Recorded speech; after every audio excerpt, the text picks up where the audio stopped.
अस्सलामुअलैकुम दोस्तों, मैं मनकूश और आप देख रहे हैं एमएच इस्लामिक कहानी। इमाम हुसैन अलैहिस्सलाम ने अपनी शहादत के बाद इस्लाम को एक नई जिंदगी दी। मुआविया की सत्ता के दौरान इस्लाम का चेहरा ही बदल चुका था। लोगों की जुबानें बंद कर दी गई थीं और अगर कोई सच्चाई कहने की कोशिश करता तो उसे मौत के घाट उतार दिया जाता था। नमाजें बदल दी गई थीं और शरीयत के कायदे कानून यजीद की मर्जी के हिसाब से तोड़े मरोड़े जा रहे थे। ऐसे में एक इंसान उठ खड़ा हुआ जिसने अपने खून से इस्लाम की बुनियादों को फिर से मजबूत किया। वो थे इमाम हुसैन अलैहिस्सलाम। जब यजीद ने सत्ता संभाली, उसने अपने अत्याचारों का सिलसिला और बढ़ा दिया।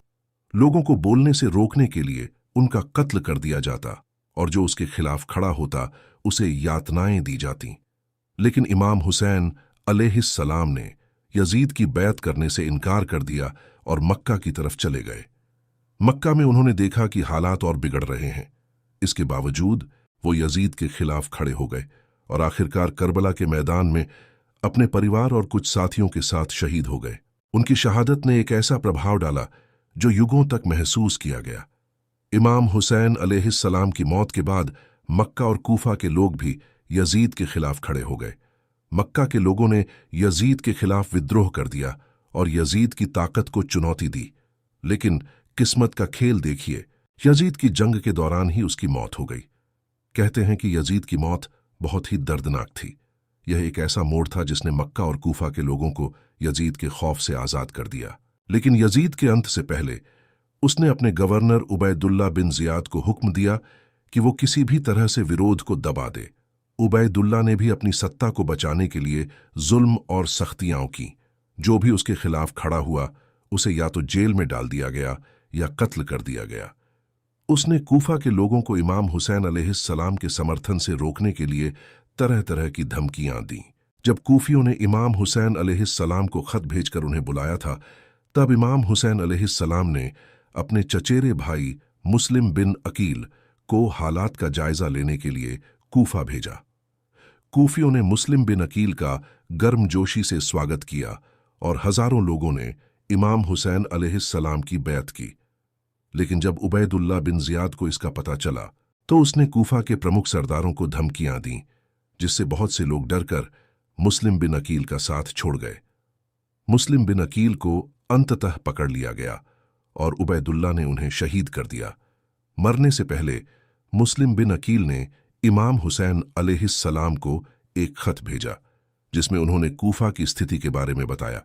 लेकिन जब तक यह खत इमाम तक पहुंचा तब तक बहुत देर हो चुकी थी। करबला के मैदान में यजीदी सेना ने इमाम हुसैन अलैहिस्सलाम और उनके परिवार को घेर लिया। कूफियों ने डर के मारे इमाम हुसैन अलैहिस्सलाम को अकेला छोड़ दिया।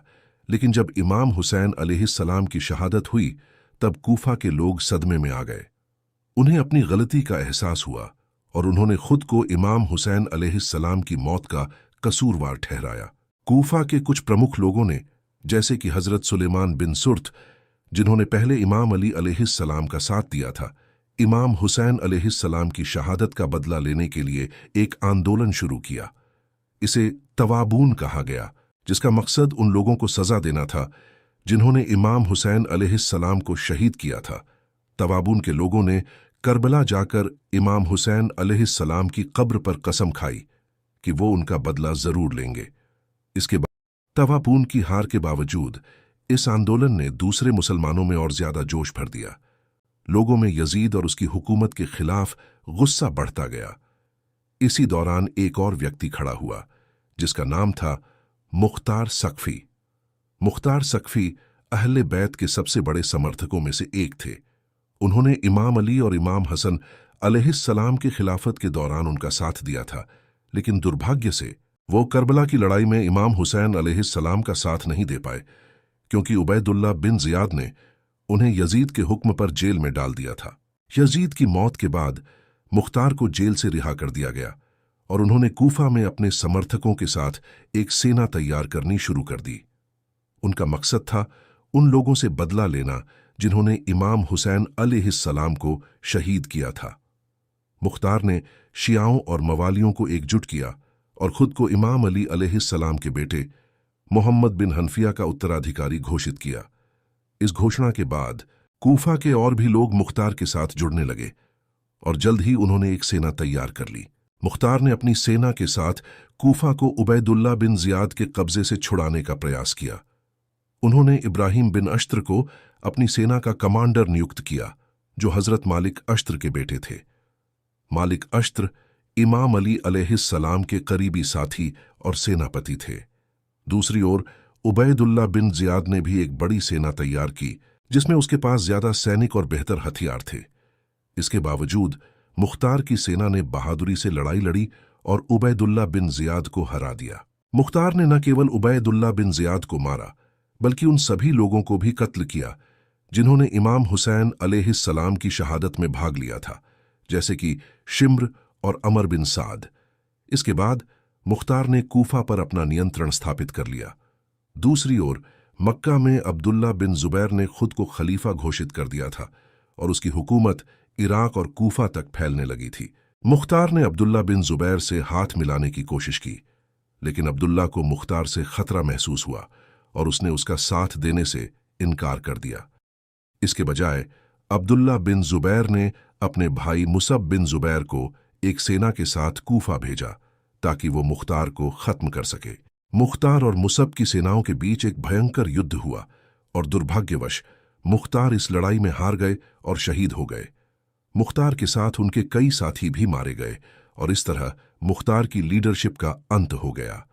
अब्दुल्ला बिन जुबैर की सत्ता इस जीत के बाद और मजबूत हो गई और कूफा भी उसके नियंत्रण में आ गया। इस जीत के बाद मरवान ने सबसे पहले सीरिया की सुरक्षा सुनिश्चित की ताकि अब्दुल्ला बिन जुबैर उस पर कब्जा न कर सके। इसके बाद मरवान ने इराक और मक्का पर कब्जा करने की योजना बनाई। उसने अपने एक निर्दयी जनरल हज्जाज बिन यूसुफ को एक बड़ी सेना के साथ इराक भेजा। उस समय इराक में अब्दुल्ला बिन जुबैर का भाई मुसब बिन जुबैर। इराक खोने के बाद अब्दुल्ला बिन जुबैर की स्थिति बहुत कमजोर हो गई। अब उसकी हुकूमत सिर्फ हिजाज, मक्का और उसके आसपास के इलाके तक सीमित रह गई। इस कमजोरी का फायदा उठाते हुए मरवान ने हज्जाज बिन यूसुफ को मक्का पर हमला करने का आदेश दिया। हज्जाज ने एक बड़ी सेना के साथ मक्का को घेर लिया और कैटपल्ट्स का इस्तेमाल करते हुए शहर पर पत्थरों की बारिश कर दी, जैसा उसने पहले भी किया था। इन पत्थरों में से एक पत्थर काबा को भी लगा, जिससे काबा को काफी नुकसान पहुंचा। इसके बावजूद अब्दुल्ला बिन जुबैर ने हार मानने से इनकार कर दिया और अपनी छोटी सी सेना के साथ डटा रहा। कई महीनों तक मक्का का घेराव जारी रहा, लेकिन धीरे धीरे अब्दुल्ला के साथियों की संख्या घटती गई। आखिरकार जब अब्दुल्ला के पास कुछ ही लोग बचे, वो काबा के भीतर छिप गया, लेकिन वहां भी हज्जाज के सैनिकों ने उसे ढूंढ निकाला और काबा के भीतर ही उसे मार डाला। अब्दुल्ला बिन जुबैर की मौत के साथ मक्का भी मरवान की सत्ता में आ गया। इस तरह मरवान की हुकूमत ने अरब के प्रमुख हिस्सों पर नियंत्रण पा लिया। लेकिन इन सभी राजनीतिक संघर्षों के बीच एक चीज हमेशा के लिए अमर हो गई, इमाम हुसैन अलैहिस्सलाम की शहादत। अगर इमाम हुसैन अलैहिस्सलाम करबला में शहीद न हुए होते तो शायद मुसलमान कभी भी यजीद के अत्याचार के खिलाफ खड़े न होते। जैसा कि करबला से पहले कोई भी यजीद के खिलाफ नहीं बोलता था, इमाम हुसैन अलैहिस्सलाम ने अपनी शहादत से दिखा दिया कि कैसे इंसानियत और सच्चाई के लिए लड़ाई लड़ी जाती है, भले ही उसकी कीमत जान ही क्यों ना हो। दुनिया के इतिहास में जितने भी बड़े बादशाह आए, चाहे वो सिकंदर महान हो, चंगेज खान हो या रोमन साम्राज्य के शासक, इनकी ताकत, दौलत और शोहरत के बावजूद उनकी सल्तनतें उनके मरते ही खत्म हो गईं। उनकी मौत उनकी हार थी। लेकिन इमाम हुसैन अलैहिस्सलाम दुनिया के इकलौते ऐसे इंसान हैं जिनकी मौत उनकी जीत बनी। उनकी शहादत ने उन्हें अमर कर दिया। आज दुनिया के कितने ही शासक और बादशाह आए और चले गए, जिनके पास बेहिसाब दौलत और ताकत थी, लेकिन आज उन्हें कोई याद नहीं करता। वहीं इमाम हुसैन अलैहिस्सलाम, जिनके पास न दौलत थी और न कोई बड़ा साम्राज्य, आज करोड़ों दिलों में जिंदा है। उनकी सादगी, बहादुरी और शहादत ने उन्हें अनंत बना दिया। इमाम हुसैन अलैहिस्सलाम की शहादत सिर्फ मुसलमानों तक सीमित नहीं रही। कई धर्मों के लोग उनके बलिदान से प्रभावित हुए। महात्मा गांधी भी इमाम हुसैन अलैहिस्सलाम की शहादत से प्रेरित थे। उन्होंने कहा था कि अगर हमें इंसानियत और सच्चाई के लिए लड़ना है तो हमें इमाम हुसैन अलैहिस्सलाम से सीखना चाहिए। गांधी जी ने हुसैन की कुर्बानी को अपने आंदोलनों की प्रेरणा माना था। पंडित जवाहरलाल नेहरू, जो भारत के पहले प्रधानमंत्री थे, ने कहा था कि अगर मेरे पास हुसैन के 72 सिपाही होते तो मैं 24 घंटे के भीतर भारत को आजाद करवा लेता। स्वामी शंकराचार्य ने कहा था कि इमाम हुसैन अलैहिस्सलाम की कुर्बानी ने इस्लाम को बचाया। अगर हुसैन ने करबला में अपने प्राण न दिए होते तो शायद इस्लाम का नाम लेने वाला आज कोई न होता। डॉक्टर राजेंद्र प्रसाद, जो भारत के पहले राष्ट्रपति थे, ने भी कहा था कि इमाम हुसैन अलैहिस्सलाम की शहादत किसी एक समुदाय या राष्ट्र के लिए नहीं है, बल्कि यह पूरी इंसानियत के लिए एक प्रेरणा है। इतिहास में दर्ज है कि भारत के हिंदुओं के बीच हुसैनी ब्राह्मण जैसे समुदाय भी पाए जाते हैं, जो इमाम हुसैन अलैहिस्सलाम से गहरा लगाव रखते हैं और उनके नाम पर मातम करते हैं। उनका मानना है कि उनके पूर्वजों ने करबला की लड़ाई में इमाम हुसैन अलैहिस्सलाम का साथ दिया था। केवल भारत ही नहीं, बल्कि दुनिया भर के प्रसिद्ध लेखक और इतिहासकार जैसे कि Thomas Carlyle, Sir William Muir, Edward Gibbon, Peter Shelkovsky, Washington Irving और चार्ल्स डिकेंस जैसे लोगों ने भी इमाम हुसैन अलैहिस्सलाम की शहादत की तारीफ की। इनमें से कई इस्लाम से संबंधित नहीं थे, लेकिन उन्होंने हुसैन की बहादुरी और कुर्बानी को सराहा। आज के जमाने में कुछ लोग जो वहाबियों के प्रभाव में हैं, कहते हैं कि इमाम हुसैन अलैहिस्सलाम ने किया ही क्या था, लेकिन उनका यह तर्क उन तमाम लोगों के लिए एक तमाचा है जिन्होंने हुसैन की शहादत को समझा है। इमाम हुसैन अलैहिस्सलाम की शहादत इंसानियत की सबसे बड़ी मिसाल है, जिसने दुनिया को यह सिखाया कि अत्याचार के खिलाफ खड़े होने के लिए कितनी बड़ी कुर्बानी देनी पड़ती है। अगर इमाम हुसैन अलैहिस्सलाम करबला में अपने 72 साथियों के साथ जान न देते तो शायद आज दुनिया में जुल्म के खिलाफ आवाज उठाने का साहस कोई न कर पाता। उनकी शहादत ने न केवल इस्लाम को बचाया, बल्कि यह पूरी दुनिया को यह सिखा गई कि न्याय और सच्चाई के लिए हर कुर्बानी छोटी है।